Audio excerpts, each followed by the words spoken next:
কৃপান মেহেককে বলে, আমি অঙ্কিতকে সরিয়ে দিয়েছি। বাকি রয়েছে ওই অ্যাডভোকেট গীতা এলএলবি, যে বলে কি না সবসময় কোর্টের ভিতর আমার মুখ চলে, কোর্টের বাইরে আমার হাত, তাকেও আমি শেষ করে দেব। এই এলাকাটা আমাদের পুরো রাজত্ব চলে, কখন শেষ করে দেব তুমি টেরও পাবে না। তারপর তোমার আর আমার মাঝখানে কেউ আর আসবে না। পর মেহেক বলে, আপনি কি চাইছেন? তখন কৃপান বলে, কেন বুঝতে পারছো না? আমি তোমাকে চাইছি, আমি তোমাকে বিয়ে করতে চাই। মেহেক বলে, আমি বিবাহিতা আর আমার স্বামীর নাম অঙ্কিত চ্যাটার্জি। এরপর কৃপান বলে, কিন্তু এখন তো আর নেই, সে তো চলে গেছে, শেষ হয়ে গেছে। আর যা হয়েছে সেই সব কিছুই নাটক ছিল, আমি খুব ভালো করে জানি। আর চাইলে এখনই তোমার সাথে ফুলসজ্জাটা সেরে ফেলতে পারি। এই কথাটা শোনা মাত্রই মেহেক কৃপানকে চড় মেরে বসে এবং কৃপান বলে, এই মেহেক, কিন্তু আজকে না, আজকে আমি কিছু বলবো না, কালকে আমাদের বিয়ে, তারপরই তোমাকে আমি বোঝাবো। মেহেককে সেই ঘরে বন্ধ করে দিয়ে চলে যায় এবং মেহেকের দিকে কাঁদতে লাগে। একটু পরে দেখা যায় কেউ দরজার মধ্যে কড়া নাড়ে, আর মেহেক ভাবে যে নিশ্চয়ই কৃপান এসেছে, তাই হাতে একটা ফুলদানি নিয়ে তার মাথায় আঘাত করবে বলে সে ভাবে। আর যখনই দরজাটা খুলে তখনই দেখা যায় গীতা। গীতাকে জড়িয়ে ধরে মেহেক কান্নাকাটি করতে লাগে। গীতা বলে, তোমাকে এখানেই থাকতে হবে। হ্যাঁ, কৃপান যদি তোমাকে বিয়ের কথা বলে তাহলে সুন্দর করে বেনারসিটা পরে নেবে, কেমন? তখন মেহেক বলে, কি বলছোটা কি তুমি? গীতা মেহেককে বলে, চিন্তা করো না, সবটা আমি সামলে নেব, আর অঙ্কিত আমার কাছে আছে, তুমি চিন্তা করো না। পরের দিন সকালে দেখা যায় কোর্টে যাওয়ার সময় মিস্টার ধীমান সেন অগ্নিজিৎ মুখার্জিকে দেখে বলেন যে, আপনি এতটা রং বদলে ফেলবেন সেটা তো আমি জানতাম না, আর আপনি রংটা বদলেই ফেললেন। এতদিন আপনি আমার হয়ে উকালতিটা করতেন, আর আপনি আমার হয়ে সবাইকে সওয়াল করতেন, আর আজকে আপনি আমার এগেনস্টে চলে গেছেন। অগ্নিজিৎ মুখার্জি বলেন যে, আমি কখনো রং বদলাই না, ইটস নট মাই ক্যারেক্টার, আমি একজন অ্যাডভোকেট। সেই সময় গীতা এসে বলে যে, রং তো বদলান আপনি মিস্টার ধীমান সেন, আপনি তো বারবার নিজের রংটা বদলান।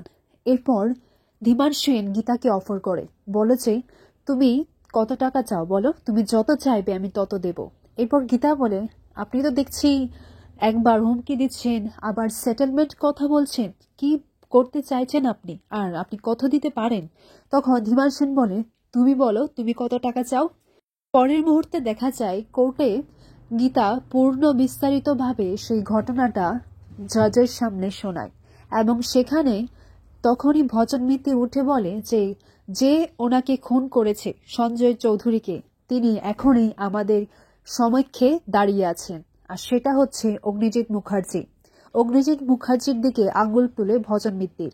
এরপর অগ্নিজিৎ মুখার্জি তিনি দাঁড়িয়ে বলেন যে, Your Honor, I am an advocate, আর আমার বিরুদ্ধে তো কোনো কেস ফাইল করা হয়নি, না কোনো চার্জশিট ফ্রেম করা হয়েছে, তাহলে উনি কিসের ভিত্তিতে বলতে পারছেন যে আমি এই কেসের সাথে জড়িত আছি?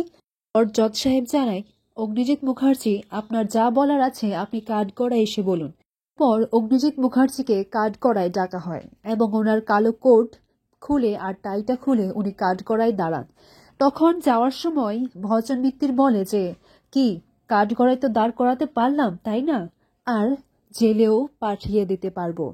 এরপর অগ্নিজিৎ মুখার্জি বলেন যে, আমি জানতাম না যে তোমার মতো ছাত্র হতে পারে, জানলে তোমাকে শাহিস্তা করে দিতাম, তাহলে হয়তো আজকে এই দিনটা দেখতে হতো না।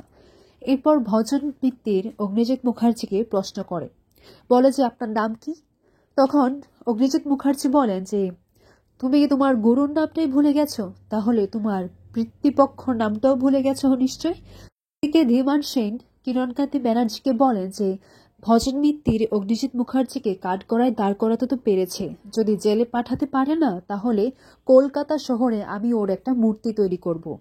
ভজন মিত্তির অগ্নিজিৎ মুখার্জিকে বলেন যে, আপনার পেশা কি? তখন অগ্নিজিৎ মুখার্জি বলেন যে, রেজিস্ট্রিতে গিয়ে দেখে নিও কলেজের, তাহলে তুমি বুঝতে পারবে যে আমি কে। পর ভজন জজ সাহেবকে জানায় যে, জজ সাহেব উনি কিন্তু কোঅপারেট করছেন না। জজ সাহেব বলেন যে, আপনি আমাদের সাথে কোঅপারেট করুন। এরপর ভজন মিত্তির অগ্নিজিৎ মুখার্জিকে জিজ্ঞাসা করে যে, আপনি পেশায় কি করেন?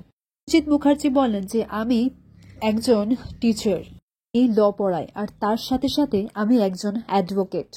আর আমার মনে হচ্ছে যে আপনার কাছের দৃষ্টিটা একটু দুর্বল হয়ে গেছে, আপনি ভালো করে একটু ডাক্তারটা দেখিয়ে নেবেন, তাহলে আপনি বুঝতে পারবেন যে আমি কে। এরপর এই হুটহাট ভুলভাল প্রশ্ন করাতে গীতা বলে যে, ইয়োর অনার, এই অ্যাডভোকেট ভজন মিত্তির মনে হচ্ছে আরও একবার স্কুলে যাওয়া উচিত, লটা আবারও পড়া উচিত, কারণ উনি যার হাতে হাতিখড়ি করেছেন ওনাকে এই ভুলভাল প্রশ্ন করে ওনাকে কিন্তু অপমান করছেন, একজন জুনিয়র হয়ে একজন সিনিয়রের অপমান করছেন। আগামী পর্বে ভজন অগ্নিজিৎ মুখার্জিকে খুনি সাবিত করতে উঠে পড়ে লেগে যায়।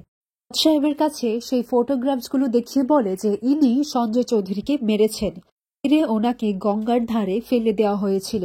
উনি যে গুলি করেছেন, দুবার গুলি চালিয়েছেন। প্রথমের গুলিতে ওনার কিছু হয়নি, কিন্তু দ্বিতীয়বারের গুলিতে উনি আহত হয়েছিলেন।